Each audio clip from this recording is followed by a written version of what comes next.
And out front now, the Democratic Congressman Dean Phillips of Minnesota, who has said publicly that he does not think President Biden should run for re-election. And Congressman, I appreciate your time. I want to start with what we were just hearing, right? The fact that DeSantis is doing badly in the polls right now, not even a close second to Trump. Do you think at this point it's going to be Trump versus Biden take two? Well, Aaron, I'm a numbers guy and I'm a data guy, and it's hard to look at the numbers or the data, not to mention anyone's intuition, to see the writing on the wall. I give a lot of credit to some of those challenging former President Trump. I think those voices are really important ones. But anybody who looks at those numbers differently than I'd love to have a visit with. So, you have specifically cited Biden's age as a reason why he shouldn't run again. And, we've got the latest poll here at CNN that shows 49% of Democrats say that their biggest concern about Biden is his age. And Congressman, when you look at all voters, 67% of them, including nearly 40% of Democrats, say they aren't proud to have him as president. The poll went on. 74% of all voters, including half of Democrats, do not think he has the stamina and sharpness to serve as president. So, if you're going to go by those numbers, and polls are polls, but they're the numbers you've got right now, there is a case for another candidate if you want to see it in there. The question for you, Congressman, because you've been saying that should happen for a while, is it getting too late for anyone else in your party to jump in? No, it's not too late. And let me start by saying I'm among the proud. I think President Biden is an honorable, courageous, competent, and compassionate president. I think he saved our country. He was absolutely the right person for the job over the last number of years. But like I just said moments ago, the numbers don't lie. A number of pundits, I think, are. It's hard to look at these numbers, look at the polls, to listen to people, to go back to our districts and have the same conversations quietly.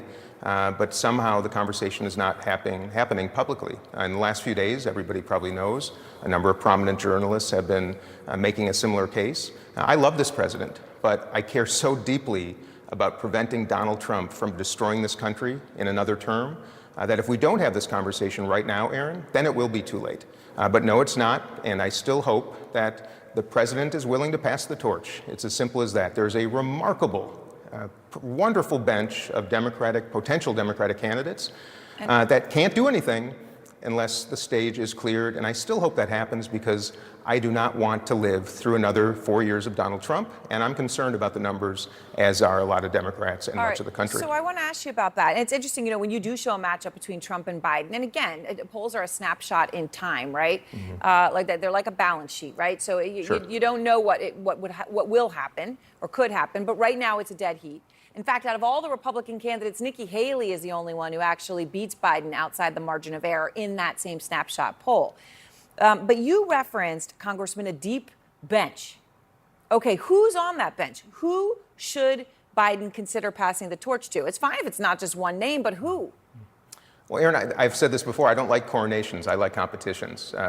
The Republicans have, I think, 12 people on their stage right now. The beautiful thing about democracy is that people stand up and raise their hands and participate. We have a crisis of participation, literally, amongst the Democratic bench right now. We've got wonderful, popular Democratic governors in many states around the country. Would I love to see a Midwestern governor? Yes, I think they understand the challenges facing the country. Do we have competent, wonderful senators, members of the House, business leaders, people around the country whose names we may not even know at this very moment? Yes. And by the way, in 2008, a first-term, unknown Democratic senator challenged then Hillary Clinton. People thought it was pretty strange.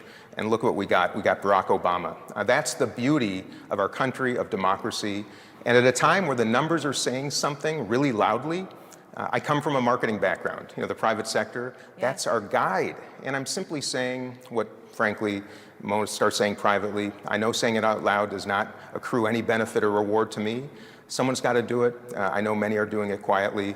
And I just encourage people to have that conversation now. So Congressman, I know you met with donors in New York recently, and you say it's not too late. You say someone, you reference Barack Obama, someone not well known could still get in. Mm-hmm. What about you? This isn't about me. In fact, if anything, I'm disappointed that the attention sometimes is accruing to me. It's about the issue. I'm the messenger right now. I think there are some people really well positioned to do it. My name recognition is not national, and I think that's a big player in this presidential politics game. But we'll see. I don't think anybody should take their names out of the hat because who knows what might happen. But most of all, I just wish that more in positions of prominence might have that conversation and consideration right now, because it's not too late. And at the end of the day, no matter who it is, and if it is President Biden, my goodness, I will do everything I can, as I did before, to prevent Donald Trump from returning to the White House. Aaron, I woke up the morning after the 2016 election. My daughters were in tears, and I promised them I would do something. That's the only reason I'm here. So I will never do anything to pave a path for his return. I will do everything, including lose my career, to call attention to what I think is going to be another tragedy like we had in 2016. Congressman, I appreciate your time. Thank you very much. Aaron, thank you.